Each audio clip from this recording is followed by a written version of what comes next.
Okay, CLDC2023 by SA1. Chocolate, chocolate, chocolate, chocolate! That's a lot of chocolate. Peanut butter's level design contest, man. Always the chocolate and vanilla, never strawberry, never peanut butter. Mountain Blast. SpongeBob reference? I'd believe it. Trying to remember, I think this is another one I might have played. No, it's not. Though this does look familiar. Got a feeling I know who made this. Is it Enan?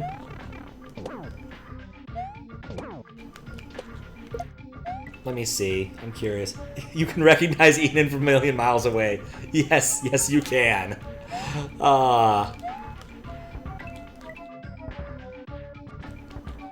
He has a style that he enjoys, and I have zero problems with it. He's gotten better at it over the years. Like, I was looking at it, and I'm like, oh wow, I've played like, I don't know, 6 of some number of his level design contest levels.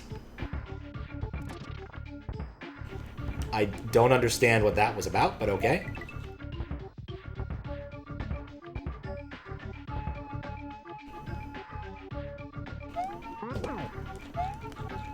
I was hoping to respawn him, but that might seem a little optimistic now. No, that's death. I'm not making that mistake again.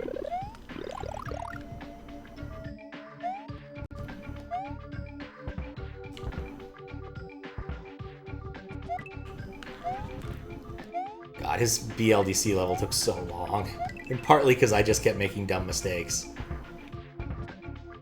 That was a really long level, though. Boing. No! My duck jump wasn't sufficient. Ow. That was the end of that section, too.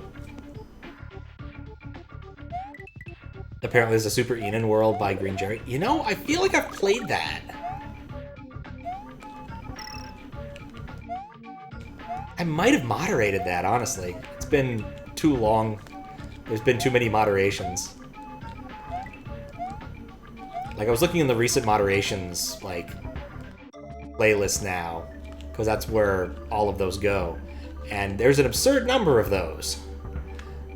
Oh, oops.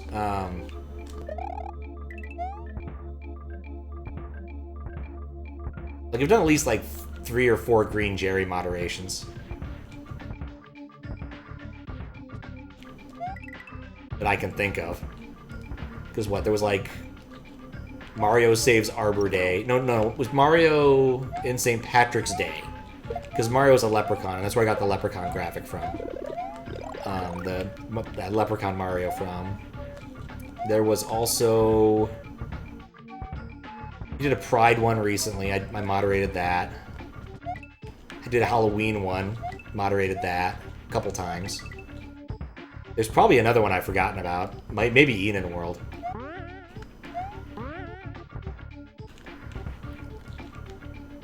And I've played a non-trivial amount of Green Jerry, too. Almost want to look it up, but I'm busy playing the level. There we go. Oh, we got these things. These things are cute. Right. They kill you.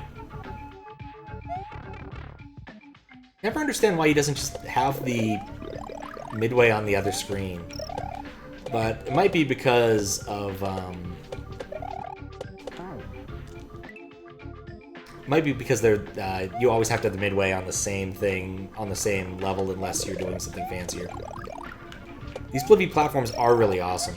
I want to say the first time I ever saw them was in, like, one of MD Battlefrog's hacks. I think spin jumping might be smart there, because that gives me more options, so I'm going to do that this time. But MD Battlefrog makes cool hacks. At least I think MD Battlefrog does. I might be mixing up my people.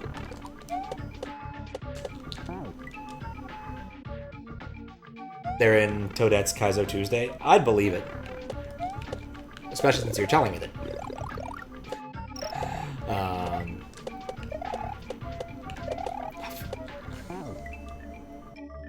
I'll use them a little.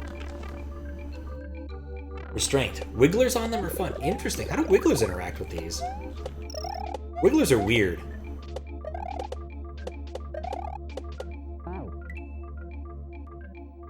Shouldn't be getting caught up here. This is not a very difficult part. Just have to learn the timing, I think.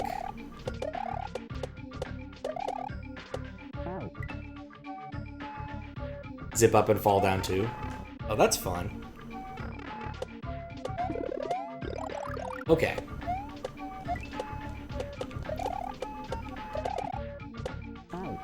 Yeah, I think that's it. Just go. Don't think, just go. Oh boy.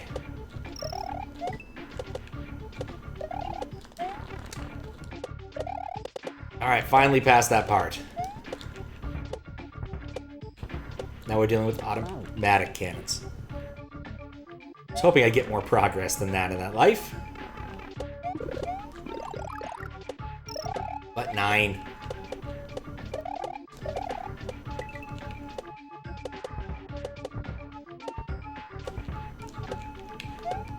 Okay.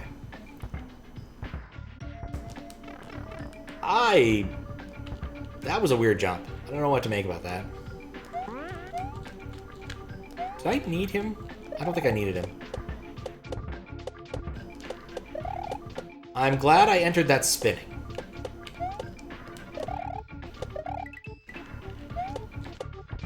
Oh, I hate this.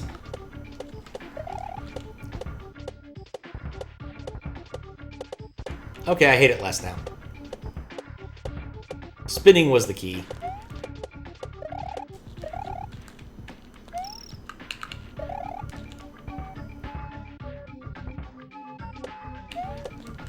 Nope.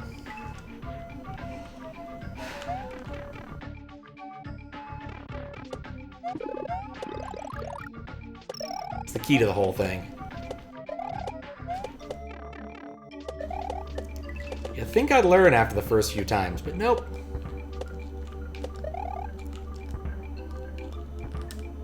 Nope. Oh, I see how you do that one. You do it when the mushroom's closest to you, so you have the highest bounce over it. Okay.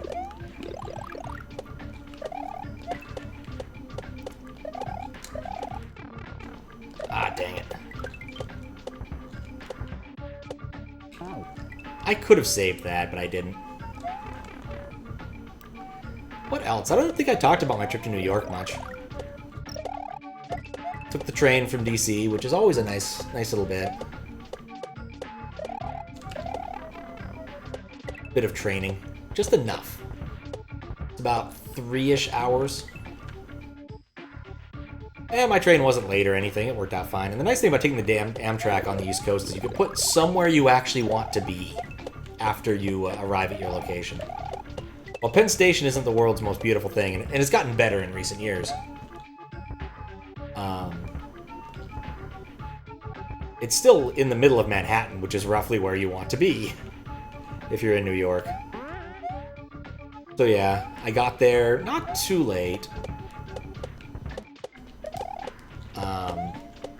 Got in my hotel.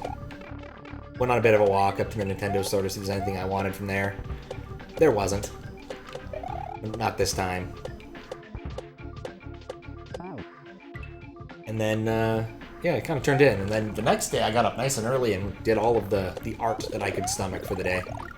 Which is to say I arted until I ran out of art time. Because museums open around 10 and they all close around 6.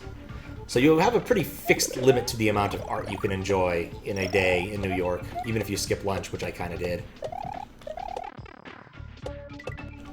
So I went to MoMA, saw what they had there. Nothing too interesting. An awful lot of repeats from last time I went, which is surprising since the last time I went was in, like, November last year. There was a chair there that I thought was particularly interesting, but it mostly looked like it was made out of dildos. It was very weird. They didn't even have an artist statement anywhere about it, so I have no idea what the intent of it was. But it was weird. You know, why would you know the dildo chair? Of all of the things. And I do mean it looked like. I went and inspected it, and I don't think it's made of dildos. It just looks like it's made of dildos. Why wouldn't you? You know, fair point. I don't know. I just assumed it would be something with limited, I guess, limited traction. I don't know.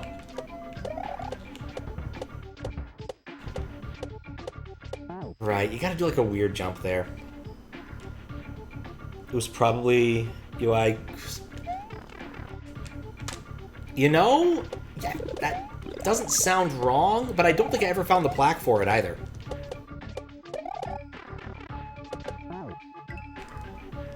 It's modern art, so who knows. MoMA PS1 was a trip, because I was like going over there just to see what nonsense and to see if I can see the James Turrell again, since I finally did get to see it last time. Shockingly, I wasn't able to. It was raining.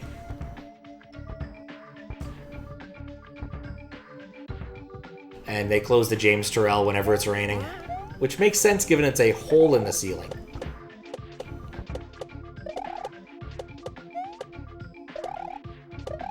It's a little bit easier if you do it that way. MoMA PS1. So yeah, there's the normal Museum of Modern Art, which is in Manhattan. MoMA PS1 is sort of an offshoot of MoMA that's in Brooklyn. And honestly, you find weirder stuff at MoMA PS1. And the reason it's called MoMA PS1 is because it's in what was formerly a school. And they haven't, like, dismantled the schoolness of it. So many of the galleries are effectively, like, classrooms. Some of them are, like, multiple classrooms bolted together, but other ones are just, like, single classrooms. They still have the stairs and everything. They have a boiler room, which they quite like. There's a couple art installations down there. And it's an antique boiler room, I think, or authentic, or one of those words. It's not used for boiling anymore, quite clearly, because there's art in there, but, you know, in theory, it could be.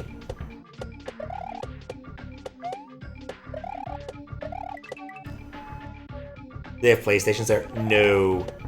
No, the only place I've ever seen a gaming installation was regular MoMA.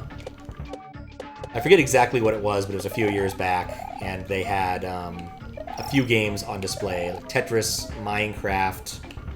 That was all I can remember, Tetris and Minecraft. Oh, I should have spun jumped. But yeah, like I said, it's where they keep an awful lot of the weirder stuff. Sometimes you get really cool stuff. They had a nice discussion probably 2 years ago about dates. And sort of the impact of dates, because they're a major export for, like, Iran or Iraq, I forget. I think it's Iran. And due to sanctions, they have some difficulty exporting them, because they can't export them directly most of the time. But apparently they finally got licensed to do so to the United States for a short period of time. So people were very excited about, like, these Iranian dates. I really wish I'd taken more pictures. It was an interesting exhibit. Of course, didn't have much to do with art, but it was still really cool.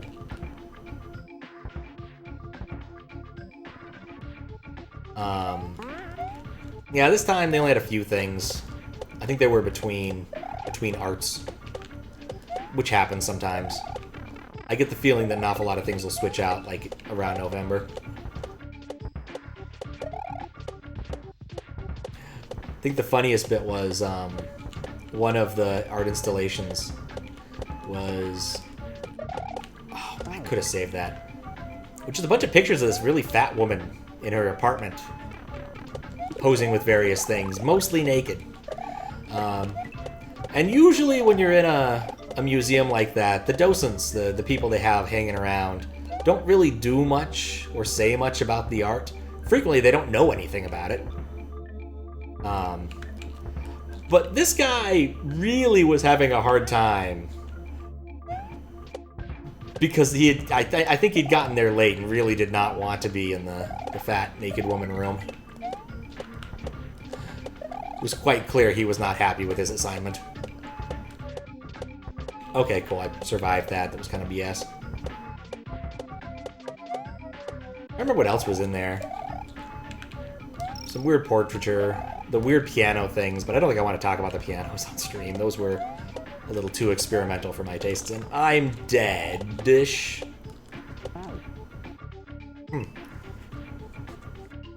Only dead-ish, though. Afterwards, I tried a new museum I'd never been to, because it was still on the same side. The Noguchi Museum, which was interesting. Not a name I'd ever heard before. Pretty much just went on a whim because I noticed there was a museum over there. But apparently very much into sculpture and industrial design. Which is to say, I didn't care much for his sculpture, but he makes a good lamp. Bizarrely enough.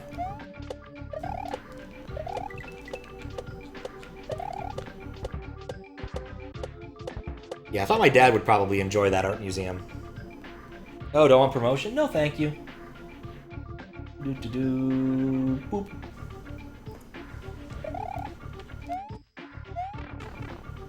Don't even bother banning them anymore. I just time them out and I assume they'll never come back.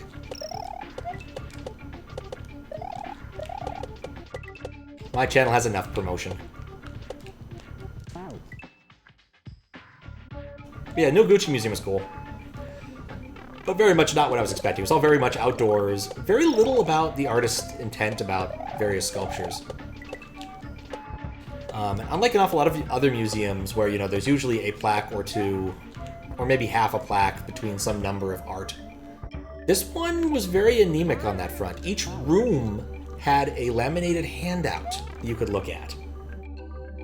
If you found it, which was not always easy. And so you could learn a little bit about, like, the timing or why he did this one or what the sort of themes were. I get the feeling you definitely I probably should have gone on the guided tour instead. In fact, I think there were 2 guided tours going on at the same time, which was kind of cool. But yeah, really a place I'd like to take my dad just to hear the geology about these materials, because I'm certain he'd have some interesting stuff to say. The weird rock ring that I posted on Discord, because I didn't do a stream Thursday because I was busy going around looking at art, was from that museum. That was the thing I found most evocative there. Beyond his lamps, he has really nice lamps. And then, just to round it out, I went to the Guggenheim, which is a lovely building, with good art inside, at which point it actually started to rain quite heavily. So an awful lot of people were in the Guggenheim sheltering, avoiding the rain. But the particular exhibit, the thing that's nice about the Guggenheim is it's a linear museum. Like an awful lot of museums, you kind of go around the rooms, you look at things in whatever order you kind of feel like. The Guggenheim is very, very linear. You're going up the spiral and you're looking at the stuff there. That's what you get. And so the thing they were doing when I was there was this one lady who liked to work with multiple intersecting lines in 3 dimensions, oftentimes in wires, in the medium of like wires and solder and stuff. Though as time went on and she got older, she's moved to less dangerous mediums as her eyesight was going. But really cool stuff. Like, I actually quite enjoyed the exhibit.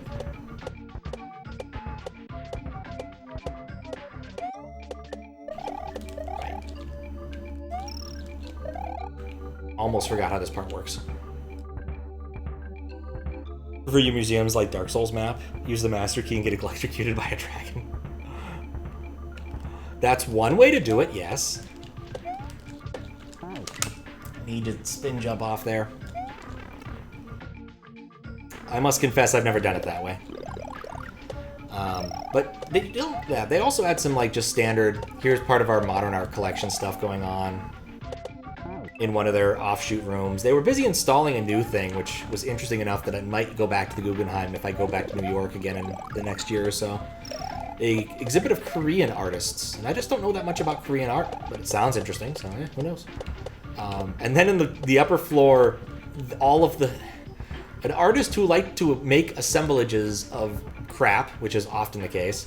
And I forget what the actual point of her art was, but mostly It seemed to be shining projector light directly in people's eyes was like the biggest theme of her art. Not a fan, I must say. Though she did have a really cool clock. It was a really cool clock that she made in the other room, which also blinded people with projector light frequently. Like I said, weird stuff. That was pretty much all the art I saw there. Honestly, an awful lot of the time was spent in transit, which is never ideal. I'm not that good at navigating the New York subway and got lost a bit. I took a few more Ubers than I would have liked, just because, like, I prefer, if I can, to take the train and walk. Just my nature, but it was raining a lot, and I really didn't want to get all that much wet. Because once you're wet and miserable, you just don't want to do anything. And so, quite literally, they would have reached a point where I just went to my hotel room and was like, okay, well, now I'm just going to take a shower and go to bed. But never came to that. I went to a barcade at the end of the day. That was nice. They had a machine I would have played a lot of if given the opportunity, which is Crazy Taxi, because I love me some Crazy Taxi. Unfortunately for me, it was the stand-up variety, and I'd already walked about, 300k steps that day. Or 30k steps that day. So I was kind of done. Are you kidding me? Okay. What is this nonsense?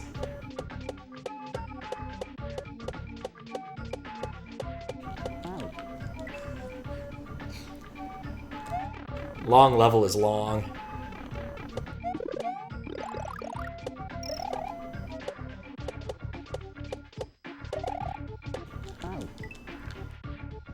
Yeah, that was about it. Kind of a disappointing meal. I usually try to get a nice steak if I go to New York, but the place I tried to go to was booked up. And then I went back to my hotel room and rested for a bit because I was tired. And by the time I got untired, most of the good stuff had already closed. So, barely got some food. It was okay. Got some sliders. Had a couple nice mezcal cocktails. But not exactly what I was looking for that day.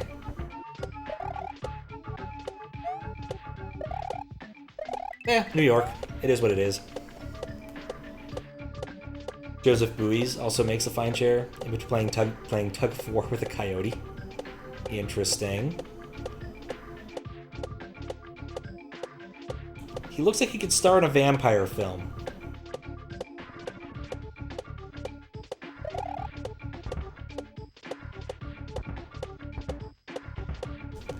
But he's in black and white, so maybe that's why I'm thinking that.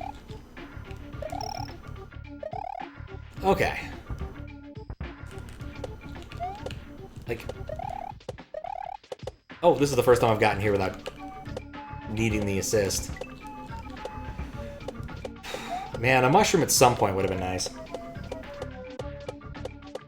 that back up. What am I supposed to do to navigate that? I think this seems to be a theme with Enan levels, is they'll often have really weird difficulty curves.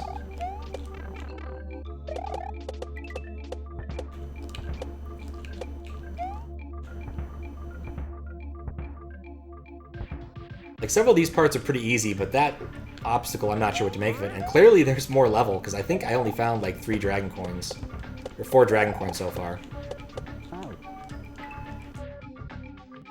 His fat chair is a wooden chair with a thick slab of fat on it. Would make an excellent German vampire? Okay, I'm glad I'm on the same page. Yeah, I definitely wouldn't want to sit on the fat chair. Does it have to be refatted? Like, fat doesn't last forever. It's, a biological compound. Typically those eventually rot. It's kind of like the banana on the wall. You have to replace the banana every once in a while, like every week or so, because otherwise you got a rotten banana and that's no fun. Well, at least no fun for most art patrons. Some art patrons pay a lot of money for rotten banana experience.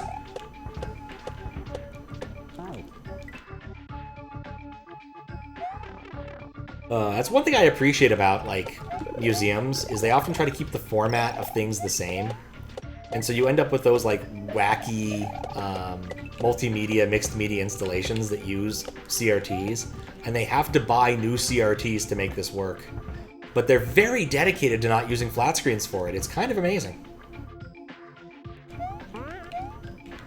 It's also how I learned about there being the one company in America that still makes CRTs. If you want a fresh new CRT, you can buy one from them. You know, if you mail them first and ask them how much it costs, which they'll tell you. And from what I read online, it's in the vicinity of 2.5 to 3K for a TV, which is a lot for a single TV in this day and age. All right, back here. I think that was the intent. Ha, okay. Either I overthought it and came up with a really cool solution, or I underthought it and I'm awesome. Oh.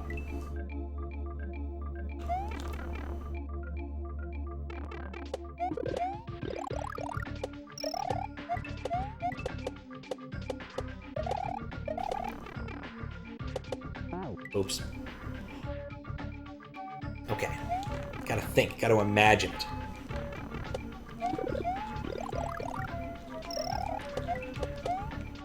Yeah, I think tomorrow I'll come more prepared with something. Maybe Final Fantasy V, because it depends upon how early I get started. Because I'm hanging out with Snyder tomorrow to do adventure games, and the adventure game that we're undertaking this time is Firmament, which is the newest game from the Cyan brothers. And I've heard mixed things. Some people complained a lot about there being some sort of AI stuff. But the one reviewer of these things that I generally care about seems pretty happy with it, so...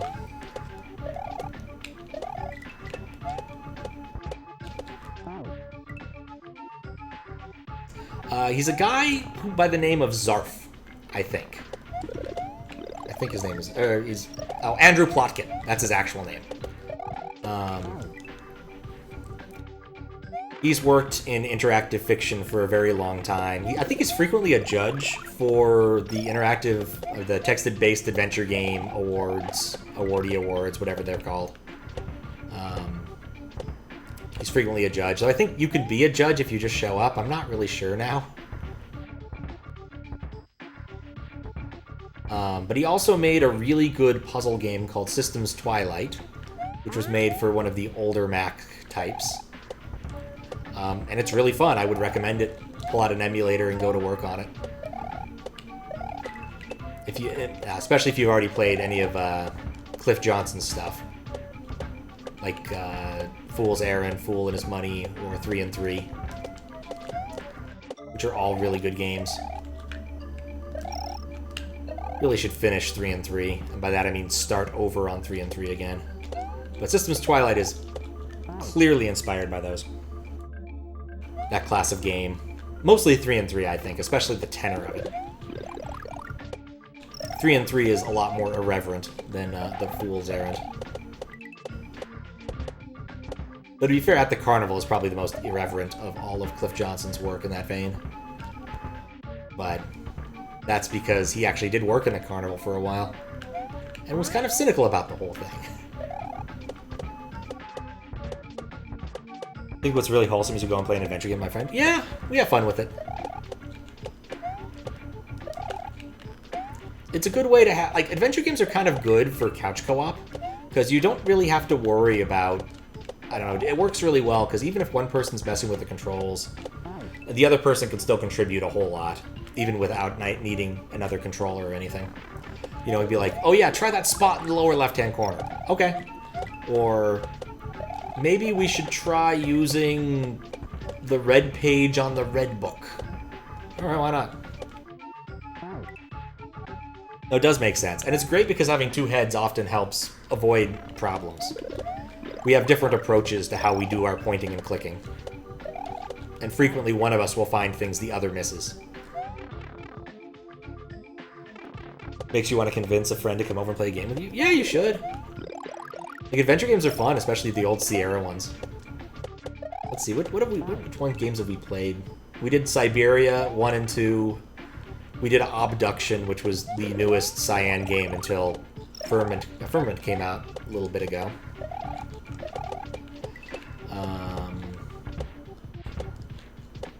What else? I feel like we've done more. Oh, we did that weird game. Can't remember the name of it.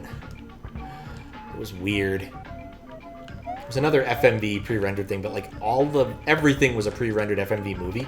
It was kind of like what Mansion of Hidden Souls does, except better. It was really interesting. It had some really bullshit puzzles, but was really interesting. I have to look up the name. I think it was Cyber something. Most before your time and you have no nostalgia. Yeah, that's fair. What was it? Schism. Mysterious Journey. There. Easy enough to pull up in Steam. Yeah, Schism was cool.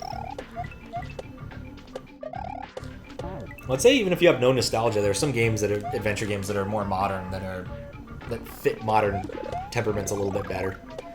I had a lot of fun with Broken Reality a couple years ago, and I'm probably going to go and do a replay of it at some point, possibly on stream, probably on stream, because I didn't collect all of the triangles, or whatever the 12 things you could collect, but I only got like 4 of them, whatever it was. Especially because there's a sequel coming out. I feel like it's important to replay it for the sequel.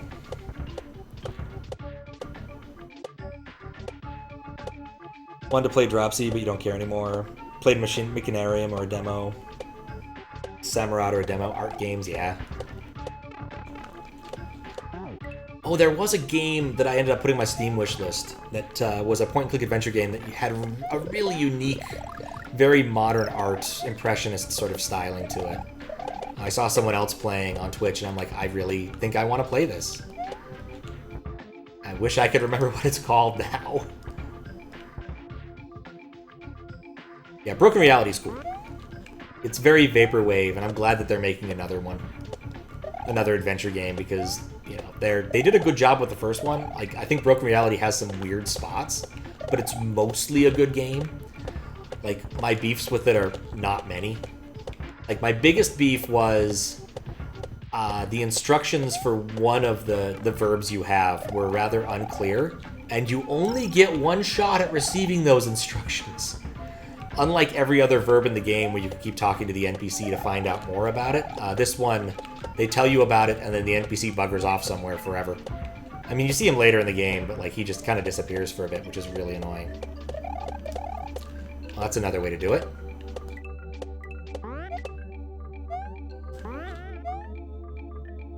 He's gone now. Okay.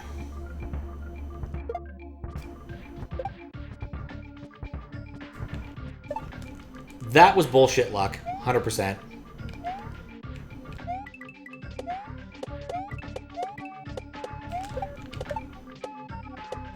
This is fine too. Oh, it's not fine.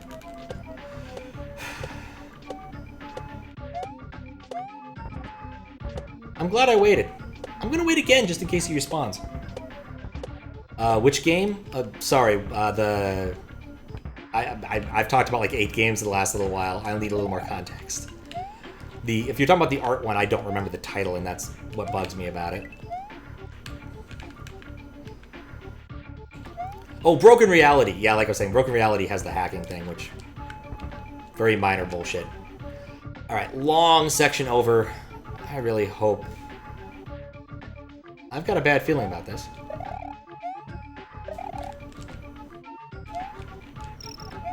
Well, that's the last coin. Hope I need to be spin jumping.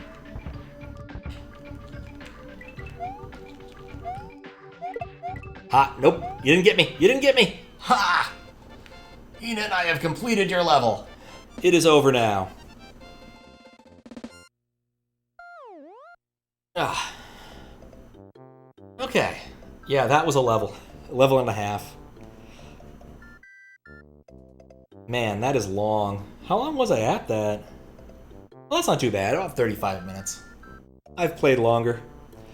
The verb thing. Okay.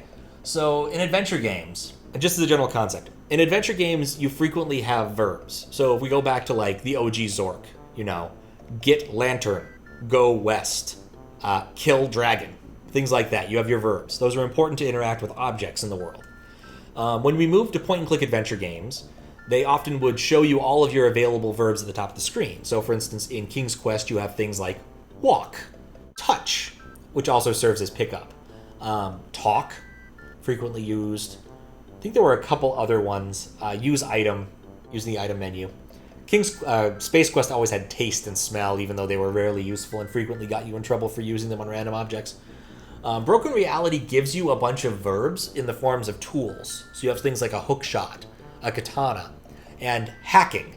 And hacking was the only one where they don't give you a lot of instruction about it, and if you miss a tiny bit of text, you'll be very confused about how to use the hacking tool.